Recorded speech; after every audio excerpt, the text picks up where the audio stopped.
Hello, नमस्कार साथियों। एक बार फिर से स्वागत है आपका हमारी इस YouTube चैनल पर। तो दोस्तों, आज मैं आपको आगे बताऊंगा। अपन मेवाड़ राजवंश पढ़ रहे थे, मेवाड़ का इतिहास। तो इसमें अपन अब आगे थोड़ा गहराई में प्रवेश करेंगे और राजा महाराजाओं पर आज चर्चा करेंगे थोड़ी, ठीक है। तो इससे पहले मैं आपको कुल देवता बताए थे कि मेवाड़ का कुल देवता कौन है। कुल देवता तो एकलिंग नाथ जी बताया था मैंने आपको। एकलिंग नाथ जी, जिनको मेवाड़ी राजा भी बोला जाता है। क्या बोला जाता है? मेवाड़ी राजा। क्लियर हो इन बात? अरे मैं कह दी दर्शकों कोई बात समझ में आओगी तो एक बार देखता जाओ।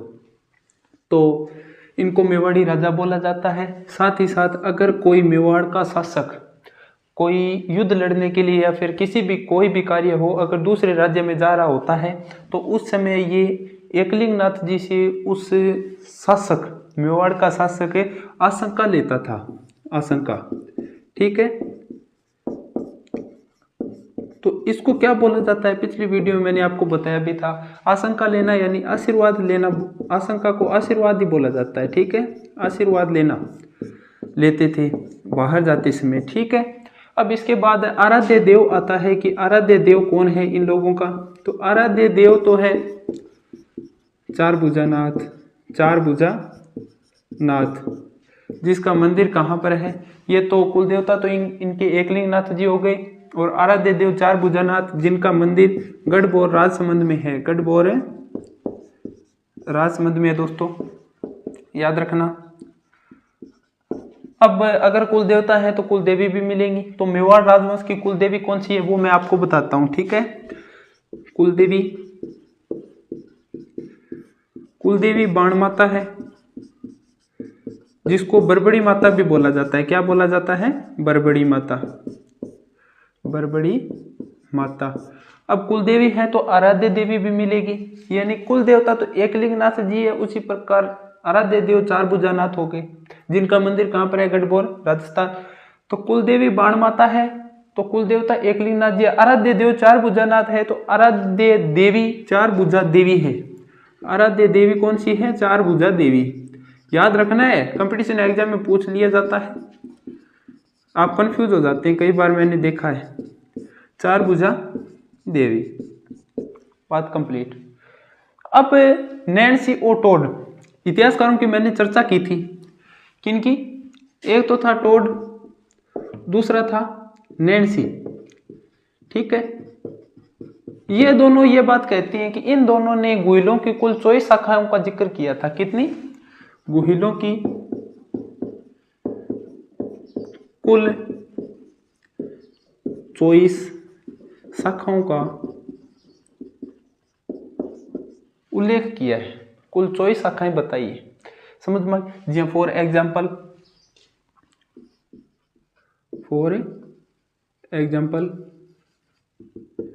मैं आपको बताता हूं।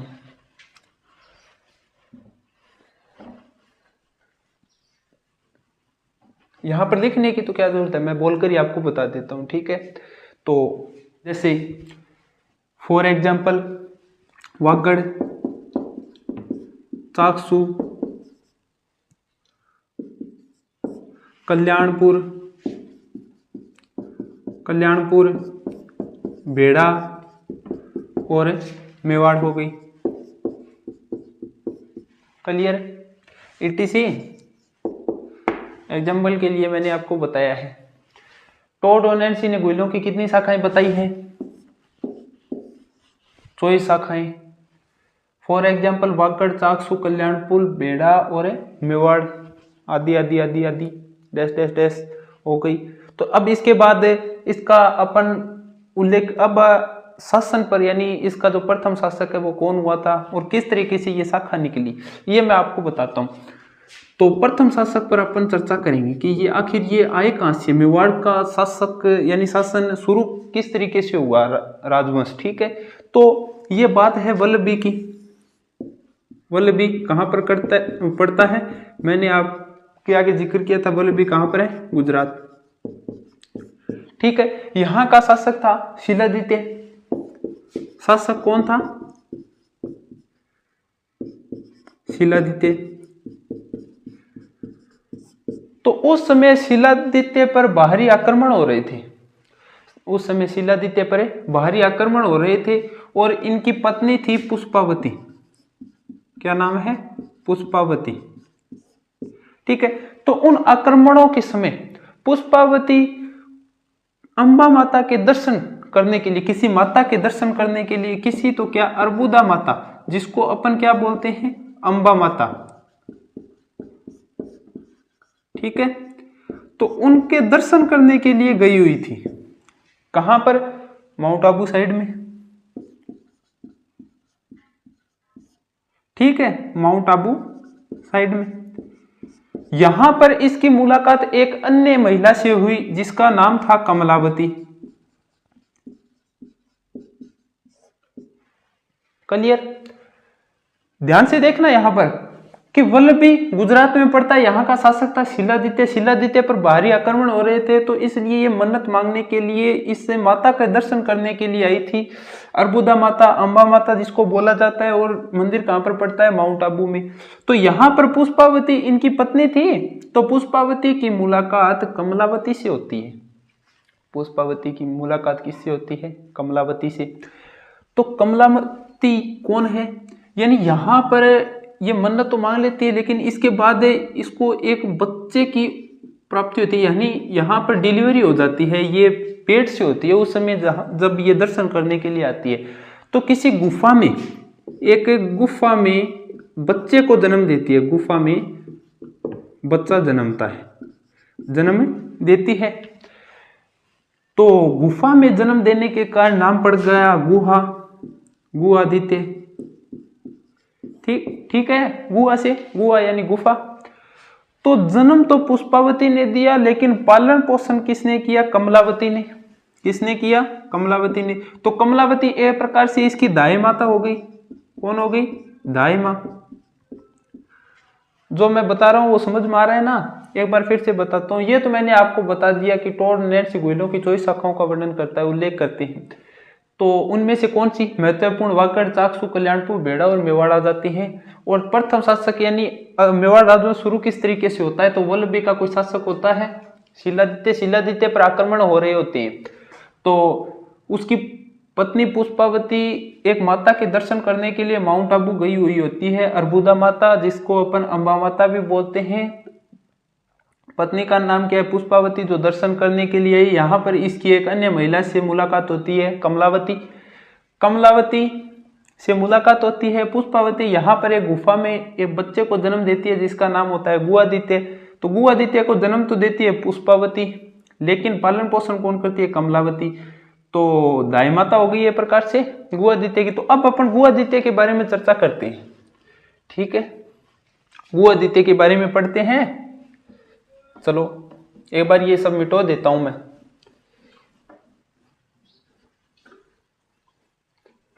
गुहिल वंश की शुरुआत करते हैं। ठीक है दोस्तों, तो गुहिल वंश का प्रथम शासक कौन आता है? गुहादित्य। ठीक है, तो गुहादित्य की माता, यानी सबसे पहले अपन इन्हीं पर चर्चा करते हैं। पिता शिलादित्य, शिलादित्य, माता पुष्पावती, नोट कर लीजिएगा। और दाई मां कौन हो गई? कमलावती। दाई मां कमलावती। इसने गुहिल वंश की नींव कब रखी? गुहिल वंश की नींव 566 ईस्वी के लगभग, 566 ईस्वी में गुहिल वंश की नींव रखी थी। ठीक है, अब आगे शक्ति कुमार के आठपुर अभिलेख में, शक्ति कुमार के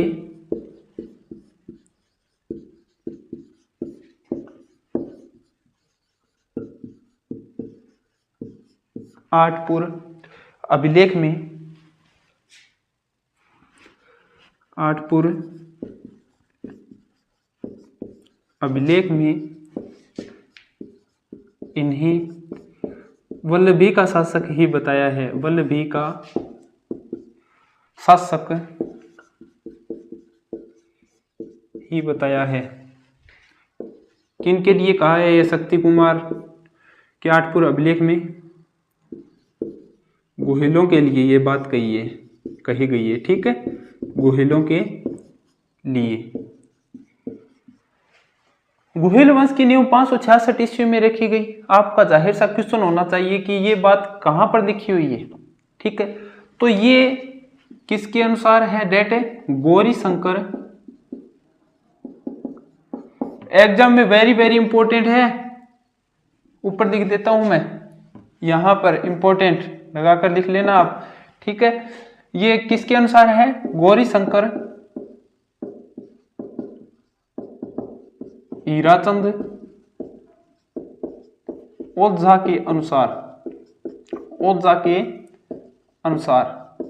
ठीक दोस्तों, और जो इनका राज तिलक है, गुहादित्य का राज तिलक किसने किया? किसके द्वारा किया गया? मंडलीक द्वारा। गुहादित्य का राज तिलक किसके द्वारा किया गया?